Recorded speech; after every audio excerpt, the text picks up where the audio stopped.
Bonjour, chers étudiants et chères étudiantes. Me voici aujourd'hui pour vous présenter dans cette petite vidéo conférence le projet de recherche informationnelle que vous avez à réaliser pour le cours de français écrit, grammaire et compréhension de texte. Et c'est un travail lié aux résultats d'apprentissage de cours 1. Voici comment cet exposé ou cette petite conférence sera organisée. Je vous fais d'abord un rappel du résultat d'apprentissage de cours 1. Je vous présente ensuite quel est le projet à compléter. Donc, soit le projet de recherche informationnelle, donc en quoi est-ce que ça consiste. Ensuite, je vous présente comment compléter ce projet-là, puis je fais un bref rappel sur le style de référencement American Psychology Association, l'APA, puis je termine en vous donnant des dates importantes.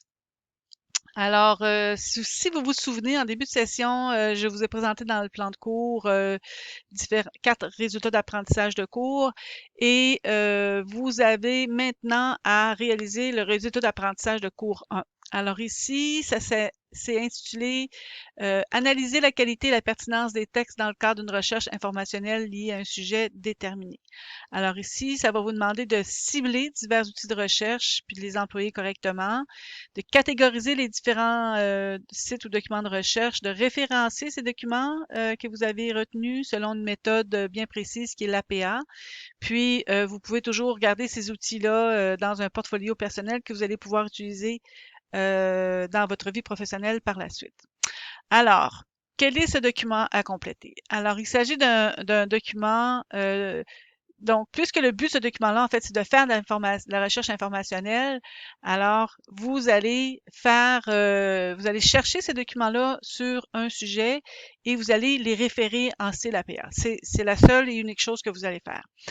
Donc, vous allez trouver 5 documents sur un même sujet. Ces 5 documents-là doivent provenir de sources différentes, c'est-à-dire, par exemple, livres en format papier ou numérique, des articles de périodiques, des articles de journal d'actualité, documents visuels, sites web, des notes personnelles reçues par conférence dans un cours. Tout ça ici, ici, vous avez 6 types de documents provenant de sources différentes.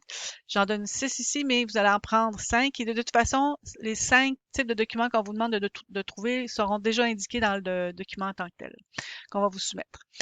Ensuite, et c'est important lorsque vous allez faire votre recherche, vous allez vérifier la crédibilité des documents qui sont trouvés et vous allez les évaluer.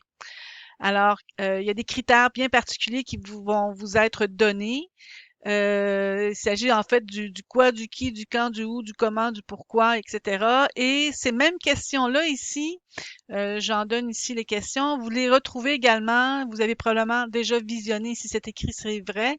Sinon, je vous propose de le faire. Je vous l'avais déjà donné en devoir à faire, donc vous pouvez prendre quelques temps pour faire cette activité-là. Ensuite, ce que vous devez faire, c'est de prendre chacun des documents que vous retenez. Vous les avez donc évalués. Maintenant, vous allez produire la référence du document en fonction de la source que vous avez pris. Et vous allez utiliser pour ça le guide de rédaction ici pour vous aider. Le guide de rédaction ici, je vous rappelle qu'il se trouve sur le site web de la bibliothèque du collège La Cité et on vous donne ici, on vous l'avait déjà utilisé pour le travail précédent que vous avez fait et présenté. Alors vous allez le réutiliser et là vous allez vraiment l'utiliser du début à la fin pour bien produire votre référencement de style APA. OK? Donc, allez consulter ça et ça va bien vous guider. Ensuite, j'ai aussi fait une petite vidéo ici pour vous expliquer comment le référencement bibliographique se réalise. Vous avez eu probablement, ou vous aurez incessamment ce lien-là sous peu pour produire votre travail. Et enfin, la dernière étape que vous allez avoir à faire, ce sera en fait, vous allez avoir, si je retourne ici, par exemple, vous allez rédiger la source, mais vous allez aussi, la source APA, mais vous allez aussi faire des photos pour garder des traces de vos documents, puis vous allez aussi les coller dans le document. Je vais vous montrer une démonstration tout à l'heure, ça va être assez facile. Puis, vous allez produire une liste des 5 références dans une courte bibliographie. Je donne un exemple ici. Alors, vous avez ici 5 références. Les 5 références que je vous propose ici ont une erreur assez simple en fait à trouver. Ce n'est ni dans le, si vous voyez ici par exemple, on a le nom de famille, les initiales du prénom, on a entre parenthèses la date de publication, puis on a le titre de l'article, le journal dans lequel est paru le document, et puis c'est un article qui a été récupéré d'Eureka. Donc on écrit ça de cette façon-là. L'autre ici, c'est un document papier probablement. On a ici le nom de famille, le prénom, l'année. On a le titre de l'article ici.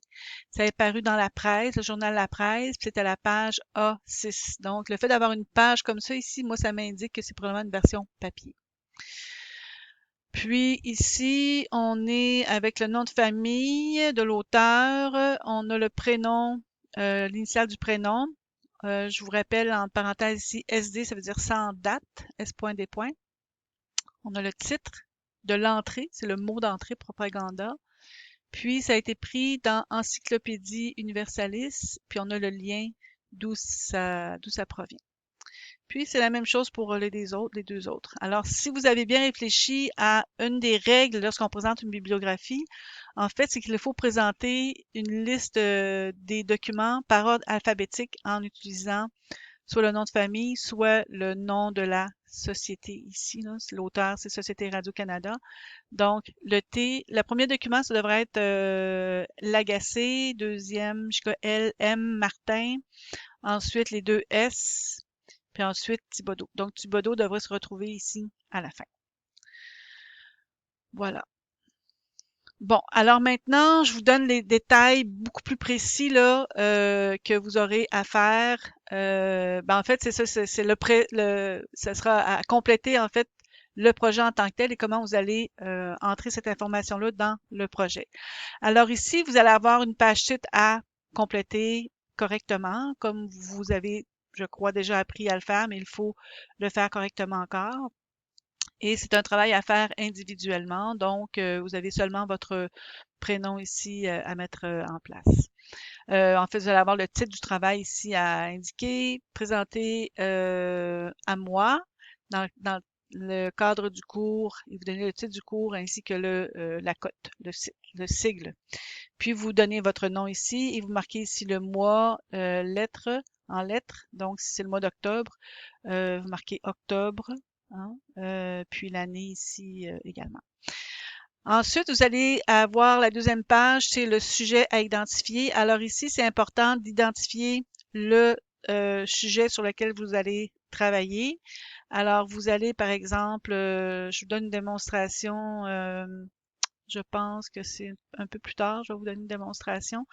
Alors, vous allez ici avoir une feuille qui va vous demander de compléter le thème. On vous donne un premier exemple ici, là. La télévision offre plusieurs avantages à ses spectateurs. Donc, vous avez le thème ici, c'est la télévision. Puis, on a une précision sur le propos, donc ce qu'on va dire du thème, c'est-à-dire offre plusieurs avantages à ses spectateurs. Moi, le thème que je vais vous demander, ce sera euh, comment les jeunes Canadiens, donc c'est sur les jeunes Canadiens, et la précision du sujet, ça va être évolue avec le consentement sexuel. OK? Donc, ça va être ça ici, le sujet, l'exemple que je vais vous donner. Ensuite, ce que vous allez avoir à faire aussi dans la 5e étape, c'est de toujours à continuer à compléter votre document. Vous allez évaluer chacun des documents. Alors, vous avez ici 3 colonnes. OK? La première colonne, c'est ça contient des repères crédibles. La deuxième colonne, c'est des repères peu crédibles. OK? Donc, quand vous allez évaluer votre document, si vous êtes en mesure de dire, OK, je suis capable de dire qui est l'auteur et c'est un éditeur spécialisé, je coche ici dans le repère crédible. Si je suis pas en mesure de dire qui est l'auteur, ben déjà ça peut être un indicateur que c'est peu crédible. Mais si vous voyez que l'auteur c'est un auteur de type populaire ou qui n'est pas spécialisé dans le domaine, alors vous cochez ça ici. Même chose pour le quoi, le sujet. Est-ce que le contenu donne des références en bas de page ou en fin de document, par exemple? Si on a ça, si on a une bio de l'auteur dans l'onglet ou dans les propos sur le site web ou dans l'article, donc ça ici, on peut être dans un contenu crédible. Et si on n'a pas de référence, si on ne sait pas qui est l'auteur, encore une fois, si c'est douteux, puis si c'est une approche plus émotionnelle, s'il y a des fautes de français, évidemment, puis tout ça, ça vous amène à avoir un contenu qui est peu crédible. Et vous faites la même chose, vous regardez en fait l'approche rationnelle, vous regardez le pourquoi est-ce que ça a été rédigé, vous regardez quand est-ce que ça a été rédigé. En fait, les dates aussi, on regarde le contenu, on limite ça à 10 ans. Ce qui est pertinent est encore bon pour 10 ans. Puis souvent, quand ça dépasse 10 ans, ben ça dépend. C'est sûr que des fois, il y a des grandes théories comme celle d'Einstein ou de Jung ou bien de Freud en psychologie qui Einstein en mathématiques ou en physique, qui sont encore super, même c'est la base des recherches aujourd'hui. Mais il y a mais on sait aussi que ça a évolué ces sujets-là et qu'il faut s'assurer qu'on est aussi à jour dans les documents que vous allez trouver. Alors, une fois que c'est évalué ici, vous allez avoir ici dans la troisième colonne, si vous avez par exemple sélectionné, vous allez surligner dans le fond ou cocher là, surligner en jaune ou cocher comme vous allez pouvoir dans le fond pour vous donner des repères et vous allez ensuite évaluer. S'il y a plus de jaune dans la colonne de repères crédibles, alors vous allez être plus près de la pertinence de 1. 1, c'est le plus pertinent et 5, c'est le moins pertinent. Si vous avez, par exemple, on a 1, 2, 3, pardon, 4, 5 ici, 5 éléments. Alors ici, si vous avez 2 éléments ici puis 3 éléments ici, ben vous allez être plus près du moins pertinent. Vous comprenez? Et si c'est, par exemple, ça sera probablement 3 probablement ici. Si vous avez 4 éléments ici et un élément ici, ben ce sera probablement 4 ici, la note que vous allez donner. Et voilà. Ensuite, je vous donne dans votre document, vous allez voir ici que chacun des documents, par exemple, si c'est une copie papier, bon, évidemment, copie papier, ça va être un peu difficile. Copie numérique, ça sera peut-être plus facile d'un livre ou d'un un livre de version numérique ou papier. Peut-être que vous avez un livre chez vous que vous voulez utiliser, ça c'est aussi bon. Puis un autre exemple ici, le deuxième, ça va être Eureka. Puis le troisième, je vais vous le montrer tout à l'heure à la page suivante. Ben, je peux bien y aller tout de suite. Ça va être Universalis. Et vous avez 5 documents comme ça à présenter, à aller chercher. Puis, une fois que vous avez donc évalué, vous allez avoir la référence ici APA que vous allez rédiger. Et puis, vous allez aussi garder des preuves visuelles pour chacun de vos documents. Ici, on ne le voit pas, là, mais il est dans le document que vous allez recevoir. Vous allez voir, il y a toujours une bande comme ça ici pour coller des éléments visuels, des preuves visuelles de votre document. Voilà. Et vous voyez ici, ça c'est Universalis, ça c'est l'encyclopédie. Donc, vous avez aussi collé ici, faire une impression d'écran pour la coller ensuite ici. Vous pouvez la rogner pour la faire entrer là-dedans ici. Et une fois que ça c'est complété, vos 5 documents, donc ça va être complété. Vous allez avoir une bibliographie à rédiger de vos 5 références et vous allez les placer ici en ordre alphabétique. Voilà. Et ça va compléter votre travail. Alors maintenant, comment compléter le projet de recherche informationnelle? Donc, je vous rappelle que c'est super important de référer ces documents parce que c'est l'intégrité intellectuelle et le respect de la propriété intellectuelle d'autrui. Ici, j'ai fait une petite faute, il faut LLE. Et comment vous allez procéder? Donc, vous allez identifier votre sujet. Alors, l'exemple que je vous donne, c'est comment les jeunes Canadiens évoluent-ils avec le consentement sexuel. Alors, j'ai mon sujet, j'ai mon verbe ici, puis j'ai mon complément ici qui vient préciser le cadre de recherche. Donc, ma thématique, finalement, c'est ma thématique principale, ma grande thématique, c'est les jeunes Canadiens. Mais je veux préciser le sujet, donc je veux regarder comment ils évoluent avec le consentement sexuel. Et la deuxième chose que vous avez à faire par rapport, une fois que vous avez identifié votre sujet, vous allez identifier vos mots-clés. Alors, vous allez avoir, moi j'ai identifié 3 mots-clés. Alors, consentement sexuel, jeunesse et Canada. Vous voyez, ça reprend, ça vient du sujet, c'est à peu près les mêmes choses.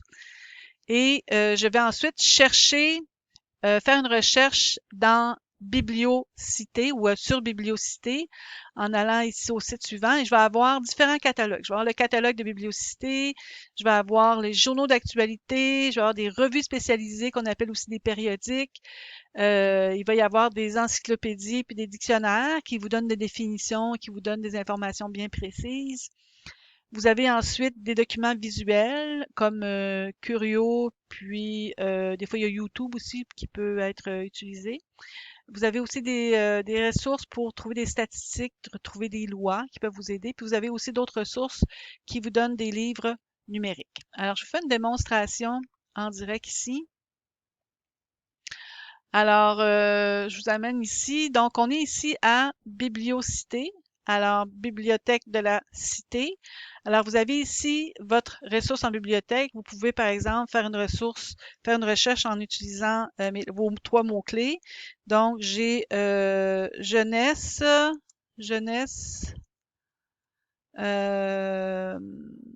je vais mettre Canada.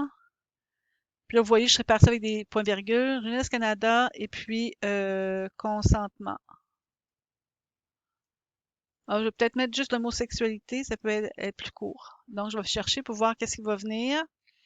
Et ce que je vais trouver dans ce catalogue-là, vous allez voir que plus on met de mots-clés, plus il y a de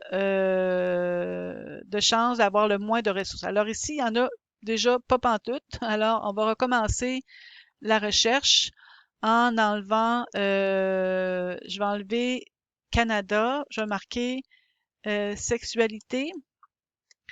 On va voir qu'est-ce que ça va donner. Alors, vous voyez ici, on a déjà beaucoup de documents. Euh, Ça ici, c'est un document, c'est un texte. Donc, vous pouvez, si vous allez à la bibliothèque, peut-être que vous pouvez l'emprunter, là, mais essayez de voir, il y a des versions numériques de ça ici.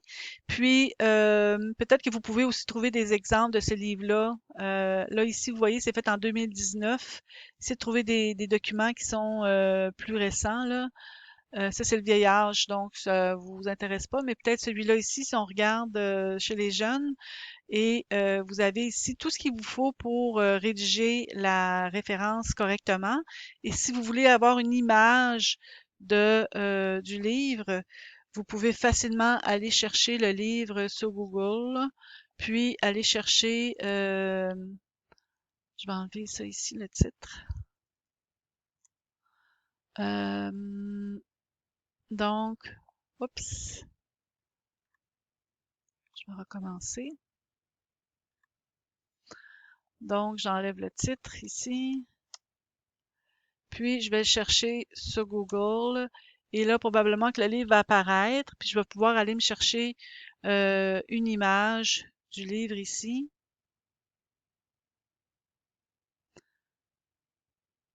Il n'est pas là. Donc, si on va ici, par exemple, on a le document. Alors, vous pouvez faire une photo du document, puis ça devient une première preuve. Vous voyez, faites quelques preuves comme ça, là, puis on peut facilement aller.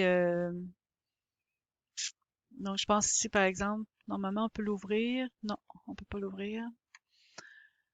Donc, alors, ça vous donne une idée comment procéder. Ensuite, si je retourne à la bibliothèque, alors vous avez ensuite ici l'actualité. Donc, vous allez chercher ici, je vais faire une petite vidéo pour vous montrer exactement comment faire une démonstration, comment chercher sur ces sites-là ici. Donc, ici, vous avez les revues spécialisées, donc Kern et Érudit. Vous avez Sciences Direct aussi qui est assez spécialisé. Puis vous avez puis Repère aussi qui peut être spécialisé. Mais Repère contient aussi des sites plus d'actualité, des journaux d'actualité. Donc, avec Repère, Eureka, Gazette, vous pouvez trouver des articles selon votre sujet. Ensuite, vous avez les dictionnaires et les encyclopédies. Vous cherchez, par exemple, une définition. Vous pouvez utiliser Robert ou Multidictionnaire. Vous cherchez quelque chose dans une encyclopédie générale de la langue française, une source d'information complète. Vous pouvez aller sur ces deux ressources-là ici. S'il vous plaît, n'allez pas sur Wikipédia. Je vous demande d'utiliser ces deux sources d'encyclopédie-là. Et puis, ici, droit, ici, c'est les lois pour l'Ontario, le Canada. Il doit y avoir des lois pour le Québec aussi quelque part. Si on ne vous les donne pas ici, vous pouvez facilement les trouver en ligne. Vous avez ici les documentaires. Donc, sur Curio, c'est les documentaires de Radio-Canada. Puis, vous avez aussi les documentaires liés à l'ONF, donc l'Office national du film. Puis, vous avez ici des livres numériques que vous pouvez aller chercher sur ces différents sites-là, ici, des sites numériques qui peuvent vous aider. Voilà, puis ici, c'est les statistiques tiens, pour le Québec, elles sont ici. Et les statistiques pour... c'est ça, les statistiques ici, c'est pour le Québec, l'Ontario et probablement aussi pour le Canada. Surtout pour le Canada et le Québec. L'Ontario, elles ne sont pas là. Donc, alors, vous voyez, c'est un aperçu de comment vous allez chercher vos informations. Donc, vous allez ensuite vérifier l'information, la crédibilité de la source. Vous allez inscrire le chiffre de 1 à 5 pour vérifier si c'est le plus pertinent ou le moins pertinent. Vous rédigez la référence apparente du document et vous allez ensuite laisser des traces et visuelles en faisant des photos dans votre document. Puis vous rédigez la bibliographie en listant vos 5 documents en ordre alphabétique sur une seule page. Évidemment, comment faire le référencement ici? Vous pouvez utiliser le guide de rédaction ici je vous ai montré tout à l'heure et vous aussi vous pouvez aussi regarder la vidéo que je vous ai proposée ici. Comme date importante, en fait, il s'agit de travail qui sera produit individuellement. Vous allez faire le travail individuellement. Vous allez avoir des exercices en classe et je vais m'organiser pour faire des exercices de révision si on a le temps aussi en salle de classe. La remise finale de ce travail-là va être en semaine 9 dans le pigeonnier et vous allez remettre une version numérique. Voilà. Je vous remercie. Si vous avez des questions, n'hésitez pas. On va en parler en salle de classe. Merci, au revoir.